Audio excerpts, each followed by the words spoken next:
গণতন্ত্রের নামে অতি বিপ্লবীরা যেন দেশে অরাজকতা সৃষ্টি না করতে পারে সেদিকে দৃষ্টি রাখতে হবে বলে নেতাকর্মীদের আহ্বান জানিয়েছেন বিএনপির আন্তর্জাতিক বিষয়ক কমিটির সদস্য ইঞ্জিনিয়ার ইশরাক হোসেন।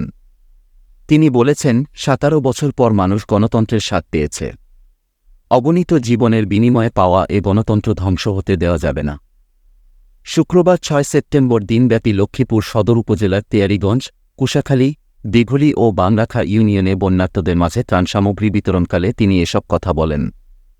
ইশরাক বলেন, সত্যিকারের শহীদ জিয়া সৈনিকরা কখনো দখলবাজি ও চাঁদাবাজি করে না। যারা এগুলো করে তাদের স্থান বিএনপিতে নেই। বিএনপি জনগণের দল, জনগণের ক্ষতি হয় এমন কিছুই বিএনপি করবে না এবং কাউকে প্রশ্রয় দিবে না।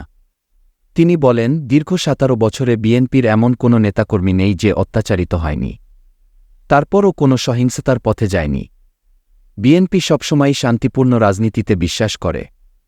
যারা দখলবাজি বা চাঁদাবাজি করবে সে যে দলেরই হোক তাকে আইনশৃঙ্খলা বাহিনীর হাতে তুলে দেবেন।